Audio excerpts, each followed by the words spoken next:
라임과 옵티머스 펀드 부실 운용 사태가 정관계 로비 의혹으로 번지면서 정치권의 새로운 뇌관이 될지 주목되고 있습니다.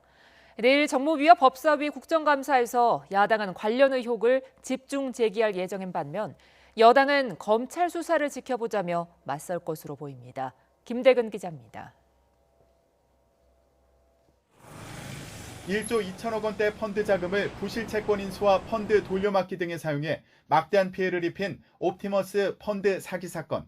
최근 정부와 여당 관계자들이 이 펀드로 수익을 올리고 운영 과정에도 관여했다는 내부 문건이 공개되면서 정관계 로비 의혹 사건으로 번지는 모양새입니다. 특히 내부 문건에 지난 5월 검찰총장 출신인 최동욱 당시 옵티머스 고문이 이재명 경기지사를 만나 물류단지 사업 인허가에 대해 물었다는 내용이 적혀 있어 논란이 됐습니다. 이에 대해 이재명 지사는 메모에 등장하는 변호사와는 지인들과 함께 만나 사회 여러 문제에 대해 대화했을 뿐 질의나 청탁은 없었다며 적극 부인했습니다. 여기에 참모진의 실수라고 해명했지만 민주당 이낙연 대표의 지역사무실 복합기 임대료를 옵티머스 관련 업체로부터 지원받았다는 의혹까지 나오면서 로비 의혹은 더욱 확대됐습니다. 1조 원이 넘는 피해가 발생한 라임 자산운용 사태 또한 정관계 로비 의혹 사건의 또 다른 한 축입니다.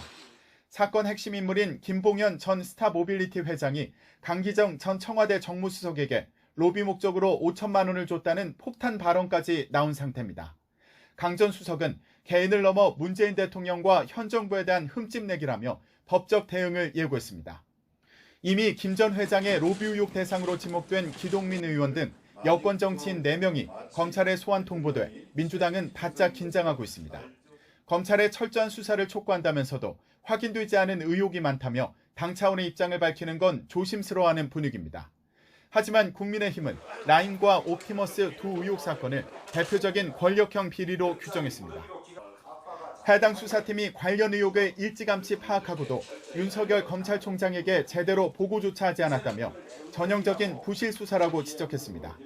더 나아가 이를 덮기 위해 정부 여당이 검찰개혁을 밀어붙인 거냐며 비판의 수위를 높이고 있습니다. 권력형 게이트의 그림자가 어른거립니다. 검찰개혁이란 미명 아래 권력 비리를 수사하는 검사들에 대한 해체 수순을 밟은 것 아닙니까? 이에 따라 내일로 예정된 국정감사에서 두 의혹 사건이 핵심 쟁점으로 떠오를 것으로 보입니다. 금융위원회를 상대로 국정감사를 벌이는 정무위는 옵티머스 펀드와 관련해 NH투자증권 대표를 증인으로 채택했고 라임펀드와 관련해서도 대신증권 대표 등 금융업계 관계자들을 대거 부른 상태입니다. 또 추미애 법무부 장관이 나오는 법사위에서는 부실 수사 의혹을 집중적으로 다룰 것으로 보입니다. 라임, 옵티머스 펀드 의혹과 관련해서는 이미 오래 전부터 여권 인사들의 이름이 오르내리기 시작했습니다. 이번 사건이 여권발 정치권 뇌관이 될 거라는 전망도 조심스럽게 나오고 있습니다. YTN 김대근입니다.